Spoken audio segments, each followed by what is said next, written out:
Hello student, welcome to Swati's classes. आज हम देखेंगे फिफ्थ स्टैंडर्ड का EVS 1 lesson number 23 infectious diseases and how to prevent them इस lesson का सेकेंड पार्ट। फर्स्ट पार्ट मैंने already upload कर दिया है। अगर आप लोगों ने नहीं देखा है तो चैनल को सब्सक्राइब कीजिए और फर्स्ट पार्ट को भी ज़रूर देखिए। प्रिवेंशन ऑफ इन्फेक्शियस डिसीजेस, जो इन्फेक्शियस डिसीजेस होते हैं उनको किस तरीके से हम प्रिवेंट कर सकते हैं ये हम देखेंगे यहाँ पे। कैन यू टेल में आपको क्वेश्चन दिया है, why should you not go to school if you have conjunctivitis. तो देखिए, कंजक्टिवाइटिस मतलब आपके अगर आँखें आती है, आँख आती है तो आप स्कूल में क्यों नहीं जाते हो, इस तरीके का क्वेश्चन आपको दिया है। To prevent diseases from spreading through water it is purified at the water works. तो देखिए, अगर हम लोगों को जो वाटर के थ्रू स्प्रेड होते हैं डिसीजेस, उनसे अगर प्रिवेंट करना है, उनको अगर प्रिवेंट करना है तो हम लोग क्या कर सकते हैं, वाटर को प्योरीफाइड कर सकते हैं। In smaller towns and villages bleaching powder is added to community sources of water to kill the germs and make the water safe for drinking. तो देखिए, घर पे भी हम लोग वाटर को प्योरीफाई कर सकते हैं, और जहाँ पे कम्युनिटी सोर्सेज ऑफ वाटर जहाँ पे होते हैं, जैसे कि विलेजेस में, टाउन्स में, तो वहाँ पे क्या किया जाता है, ब्लीचिंग पाउडर जो होती है उसको ऐड किया जाता है कि उनके कारण जो जर्म्स प्रेजेंट होते हैं वाटर में वो मर जाएंगे और वाटर हमारे लिए सेफ हो जाएगा पीने के लिए। When there is an epidemic of gastro or jaundice, people are advised to boil water before drinking it। तो देखिए, सबसे ज़्यादा ये प्रॉब्लम कब आता है, जब बारिश के दिन होते हैं तो उस टाइम पानी ख़राब होता है, तो वहाँ पे चांसेस ज़्यादा होते हैं कि लोगों को यहाँ पे बीमारी हो सकती है ख़राब पानी पीने के कारण। तो हम लोग सबसे ज़्यादा क्या करते हैं यहाँ पे प्रिवेंट करने के लिए, कौन सा यहाँ पे वे अपनाते हैं, पानी को हम लोग क्या कर सकते हैं, बॉईल कर सकते हैं और उसके बाद पी सकते हैं। ये बेटर वे होता है पानी को प्यूरिफाई करने के लिए। To prevent mosquitoes from breeding we must ensure there is no stagnant water in the surroundings. अगर हम लोग को ये पता है कि मॉस्किटो के कारण भी क्या होती है, बीमारी स्प्रेड होती है, तो हमें क्या करना चाहिए कि जो हमारे आजू बाजू में ऐसे अगर चीज़ें हैं कि जिनमें पानी जमा होता है तो वो हमें जमा नहीं रखना है। But if that is not possible insecticides have to be use. तो ऐसा अगर हमारे आजू बाजू में कुछ कचरा है या फिर ख़राब जगह है तो हम लोग वहाँ पे क्या कर सकते हैं, इंसेक्टिसाइड्स को यूज़ कर सकते हैं। दस disease like malaria can be prevented. तो ऐसी जगह पे देखिए, यहाँ पे आपको दिया है ब्रीडिंग ग्राउंड फॉर मॉस्किटोज। ऐसे अगर गंदा पानी होता है, ख़राब चीज़ें हैं, तो वहाँ पे मॉस्किटो ज़्यादा बढ़ने के चांसेस होते हैं, तो वहाँ पे हमें इंसेक्टिसाइड्स यूज़ करके क्या कर सकते हैं, उनको मार सकते हैं। People who have a serious infectious disease like a tuberculosis और swine flu are quarantined। तो देखिए, जिनको ट्यूबरकुलोसिस होता है, टीबी होता है या फिर स्वाइन फ्लू, इस तरीके के इन्फेक्शियस डिसीजेस है, तो उनको घर में ही रहना चाहिए, क्वारंटाइन होना चाहिए, दूसरे लोगों के संपर्क में या फिर उनके कांटेक्ट में नहीं आना चाहिए। There are separate wards in hospitals for people with infectious diseases. देखिए, जहाँ पे हॉस्पिटल्स होते हैं वहाँ पर भी क्या किया जाता है, जो इन्फेक्शियस डिसीजेस वाले पेशेंट्स होते हैं उनको अलग ही रखा जाता है बाकी लोगों से। Clothes and utensils used by the patients are washed with germicides। तो देखिए, ऐसे जो पेशेंट्स होते हैं उनके कपड़े, उनके बर्तन, इनको जर्मिसाइड से वॉश किया जाता है ताकि उनके जो बॉडी के जर्म्स है वहाँ पे ना हो और इससे इन्फेक्शन ना बढ़े। The spitter of a person who has tuberculosis is collected in a vessel and covered with a germicides like a phenyl. Such precautions help to prevent the disease from spreading to other. तो देखिए, जिनको tuberculosis होता है या अगर थूकते हैं तो उनके थूक के कारण भी क्या होता है, एयर में जर्म्स फैलते हैं, जैसे हमने देखा। तो यहाँ पे क्या कर सकते हैं, उनके स्पीटर को क्या कर सकते हैं, वेसल्स में कवर करके उसमें फिनाइल डाल सकते हैं, क्योंकि वहाँ पे जो जर्म्स है वो क्या हो जाएंगे, किल हो जाएंगे, मर जाएंगे, और इनके कारण जो डिसीज स्प्रेड होने वाला है वो भी नहीं होगा और बाकी लोगों को भी तकलीफ नहीं होगी। To prevent the spread of diseases through air people should cover the mouth when sneezing और coughing and avoiding spitting in the open. तो देखिए, हम लोग क्या कर सकते हैं, इस तरीके के डिसीजेस अगर स्प्रेड होते हैं एयर के थ्रू तो हमें क्या करना चाहिए, अगर हम खांसते हैं, छींकते हैं तो उस टाइम हमारा मुंह जो है हमें कवर करना चाहिए। उसके बाद हमें ओपन एरिया में कहीं पर भी थूकना नहीं चाहिए। If it is necessary to be with such a patient, a mask should be worn to cover the nose and mouth। अगर आपको ऐसी नेसेसरी ज़रूरत पड़ जाती है कि किसी पेशेंट के साथ आपको हॉस्पिटल में जाना है, अगर घर का ही कोई पेशेंट है तो उसे हॉस्पिटल तो लेके जाना होगा, तो हम लोग क्या कर सकते हैं, उन्हें भी मास्क पहना सकते हैं और हम खुद भी मास्क पहन सकते हैं। If someone in the family gets an infectious disease, the government health department should be informed so that necessary steps of preventing the spread of the diseases can be taken। अगर family का कोई इंसान है जिसे infectious diseases हो जाते हैं तो हम लोग क्या कर सकते हैं, गवर्नमेंट हेल्थ डिपार्टमेंट जो होता है उनको इन्फॉर्म कर सकते हैं, और लोग हमारे क्या कर सकते हैं, जो नेसेसरी स्टेप्स होते हैं वो हमें बता सकते हैं, और प्रिवेंट किस तरीके से डिसीजेस को किया जाए ये भी हमें बता सकते हैं और हमारी हेल्प भी कर सकते हैं। Measures for preventing spread of diseases, देखिए यहाँ पे दिख रहा है, इस तरीके से हम लोग क्या कर सकते हैं, मास्क यूज़ कर सकते हैं। देखिए यहाँ पे स्टूडेंट से अगर किसी एक स्टूडेंट को अगर बीमारी होती है तो उसके कारण बाकी के जो स्टूडेंट है उनको भी प्रॉब्लम हो सकती है, तो इस तरीके से आप लोग क्या कर सकते हो, मास्क पहन सकते हो। नेक्स्ट है vaccination. When there is an epidemic of a disease does every person in the area get the disease. अगर देखिए कोई एपिडेमिक, जैसे हमने देखा एपिडेमिक डिसीज़ मतलब क्या, एक ही समय पे कई सारे लोगों को डिसीज़ होता है तो उसे एपिडेमिक डिसीज़ कहते हैं। तो क्या हर एक इंसान को होता है कि उस एरिया का हर एक इंसान इफेक्ट होता है क्या?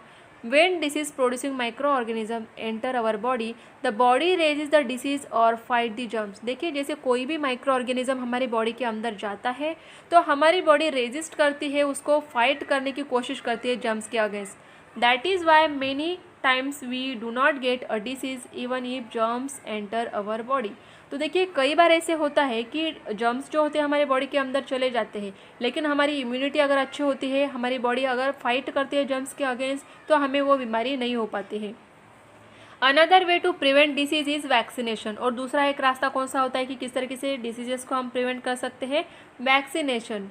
वैक्सीनेशन के थ्रू भी हम प्रिवेंट कर सकते हैं।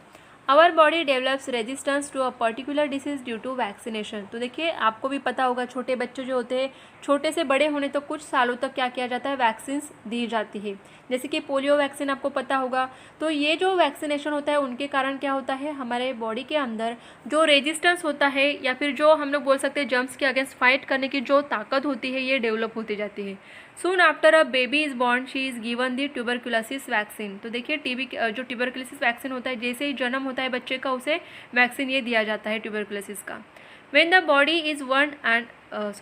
baby is 1.5 months old, she is given vaccination against diphtheria, whooping cough, tetanus and polio. 2 more doses of this vaccination are given at intervals of 1 month। तो कुछ डोसेज जो होते हैं एक बार ही दिए जाते हैं, कुछ जो होते हैं इंटरवल्स के, मतलब 1 महीने के बाद फिर से, 2 महीने के बाद फिर से, इस तरीके से। और ये देखिए यहाँ पे वैक्सीनेशन देते हुए आपको दिख रहा है कि पोलियो के जो वैक्सीनेशन होते हैं सबको दिए जाते हैं। The vaccine for diphtheria, whooping cough and tetanus are combined into a triple vaccine and given as an injection। तो देखिए ये जो तीनों आपको वैक्सीन दिखते हैं ये एक इंजेक्शन के थ्रू दिए जाते हैं। एक ही इंजेक्शन होता है जिसमें ये तीनों कंबाइन किए जाते हैं ये वैक्सीन, और फिर इंजेक्शन दिया जाता है। And the polio vaccine is given orally. और जो पोलियो होता है वो तो ओरली दिया जाता है। पब्लिक हेल्थ सर्विस फैसिलिटीज़ कौन सी होती है ये हम देखेंगे। To prevent the spread of infectious diseases and epidemics, health and community welfare programmes are undertaken at the national level. तो इस तरीके के इन्फेक्शियस डिसीज़ है या फिर बाकी के जो डिसीज़ होते हैं उनको प्रिवेंट करने के लिए health and community welfare programmes भी होते हैं नेशनल लेवल की तरफ। Community programmes for vaccination are also undertake as part of national health schemes. कई सारे प्रोग्राम्स किए जाते हैं, स्कीम्स किए जाते हैं कि जिनके कारण जो वैक्सीनेशन जो है सारे लोगों तक पहुंचाई जाए। Children are given the vaccines by train people, special camps are arrange for this purpose. तो देखिए आपने भी देखा होगा आपके एरिया में भी इस तरीके के कैंप लगते हैं, वहाँ पे बच्चों को वैक्सीन दिए जाते हैं और जो वैक्सीन देने वाले होते हैं वो ट्रेन पीपल होते हैं। Primary health centers have been established at the village level. There are also facilities like a mobile dispensaries, ambulance and a welfare fund for the disabled। तो इस तरीके की जो प्राइमरी हेल्थ सेंटर्स होते हैं ये गांव लेवल में, मतलब गांव में भी दिखाई देते हैं, जहाँ पे एम्बुलेंस होती है या फिर जो बाकी के सर्विसेज जो फैसिलिटीज़ होती है वो वहाँ पे दी जाती है।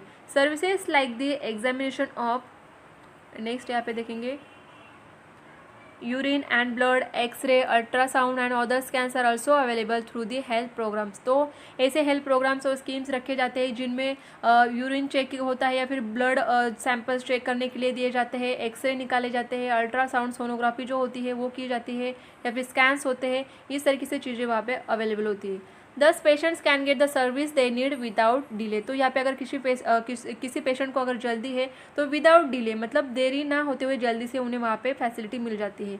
People are also educated about the right method of handling drinking water and food. तो देखिए जो एजुकेटेड अभी सभी लोग पढ़ने लगे हैं तो उन्हें ये इंपॉर्टेंस समझ में आती है कि किस तरीके से हम लोगों को पानी हैंडल करना चाहिए, कौन सी मेथड्स यूज़ करनी चाहिए वाटर प्यूरिफाइड करने के लिए, या फिर फूड को किस तरीके से हमें लेना चाहिए जिससे हमें डिसीजेस ना हो। They are up to maintain cleanliness in their surroundings. अभी लोगों को क्लीनलीनेस की इंपॉर्टेंस भी समझ में आती है, तो लोग क्या करते हैं, अपने घरों को, अपने सराउंडिंग को क्लीन रखते हैं। It is now forbidden by law to spit in a public place. अभी देखिए आप देखते हो कहीं पे बोर्ड पे लिखा जाता है यहाँ पे थूकना मना है, तो इस तरीके के पब्लिक प्लेसेस में बोर्ड भी लगाए जाते हैं, लॉ भी बनाए गए कि आप कहीं पर भी थूक नहीं सकते हो। The purpose of this ban is to prevent the spread of disease. Mass media are also use to raising public awareness about health and hygiene you should. जैसे कि आप टीवी में देखते हो कई सारे प्रोग्राम्स या फिर एडवर्टाइज होती है, जिनके कारण आपको ये समझ में आता है कि हेल्थ एंड हाइजीन किस तरीके से हमारे लिए इम्पोर्टेंट है।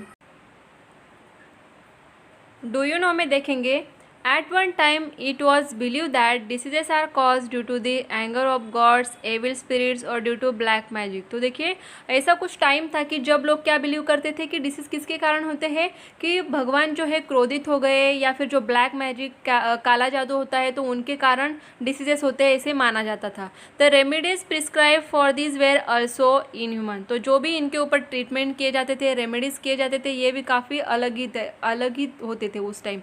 However science has shown that diseases are caused by microorganisms and these beliefs are false। जब साइंस और टेक्नोलॉजी के कारण ये पता चला कि डिसीजेस जो होते हैं ये किसके कारण होते हैं, माइक्रो ऑर्गेनिजम्स के कारण होते हैं, तो ये जो बिलीव्स होते हैं लोगों के कि ब्लैक मैजिक होता है या फिर भगवान का क्रोध है, इसके कारण डिसीजेस होते हैं, तो ये पूरा क्या हुआ, रॉन्ग साबित हुआ और लोगों को ये बात भी समझ में आ गई। Micro organisms are a kind of living things. जो माइक्रो ऑर्गेनिजम्स होते हैं ये लिविंग थिंग्स होते हैं और ये इतने छोटे होते हैं कि जो हमें ईजिली नहीं दिखाई देते हैं। All micro organisms do not cause disease. तो जो सारे के सारे माइक्रो ऑर्गेनिजम्स है वो डिसीज करते हैं क्या, नहीं। Some micro organisms are useful to us. They bring about the conversion of milk into yogurt and the fermentation of the batter for idlis, dosas, etc. तो देखिए माइक्रो ऑर्गेनिज्म जो छोटे से जंतु हम कह सकते हैं, जर्म्स कह सकते हैं, ऐसे होते हैं जो हमें इजीली नहीं दिखते हैं, जो माइक्रोस्कोप होता है उसके नीचे हम उनको देख सकते हैं। तो सारे जो माइक्रो ऑर्गेनिजम्स होते हैं ये हमारे लिए हार्मफुल नहीं होते, कुछ यूजफुल भी होते हैं। जैसे देखिए हम लोग मिल्क से क्या बनाते हैं, दही बनाते हैं, तो उस टाइम कुछ ऐसे माइक्रो ऑर्गेनिज्म प्रेजेंट होते हैं जिनके कारण दूध जो है योगर्ट में कन्वर्ट होता है। या फिर फर्मेंटेशन जो प्रोसेस होता है, इडली बनाने के लिए हम लोग क्या करते हैं, चावल और जो दाल होती है उसको भिगा के रखते हैं और फिर उसको मिक्सर में बारीक करके उसे एक साथ रखते हैं और फिर वो दूसरे दिन अगर हम लोग इडली करते हैं तो वहाँ पे क्या प्रोसेस होती है, फर्मेंटेशन प्रोसेस होती है। तो उस फर्मेंटेशन प्रोसेस के लिए भी माइक्रो ऑर्गेनिज्म ज़रूरी होते हैं। तो कुछ जो माइक्रो ऑर्गेनिज्म है ये हमारे हेल्पफुल भी होते हैं। देन है always remember, cleanliness, a balanced diet and vaccination are essential for the prevention of infectious diseases। अगर हमें infectious diseases को प्रिवेंट करना है, हमें उनसे बचना है, तो सबसे पहले तो क्लीनलीनेस, हमारा घर हो, बाहर का एरिया हो तो उसे हमें क्लीन करना चाहिए। बैलेंस डाइट, अच्छा खाना पीना आपको लेना चाहिए। एंड वैक्सीनेशन, जो भी वैक्सीन्स होते हैं छोटे बच्चों को दिए जाते हैं प्रॉपरली उस टाइम पे देने ही चाहिए। इनसे हम प्रिवेंट कर सकते हैं इन्फेक्शियस डिसीजेस को। व्हाट वी हैव लर्न, तो इस लेसन से हमने क्या सीखा, diseases cause by micro organism are called infectious diseases. तो इन्फेक्शियस डिसीजेस कौन से होते हैं, जो डिसीजेस माइक्रो ऑर्गेनिज्म के कारण होते हैं उनको कहा जाता है infectious diseases.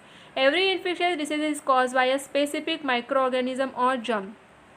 Infectious diseases spread through water, food or air by direct contact or through insect bites. तो हमने ये मीडियम्स भी देख लिए थे कि किसके कारण जो डिसीजेस होते हैं स्प्रेड होते हैं।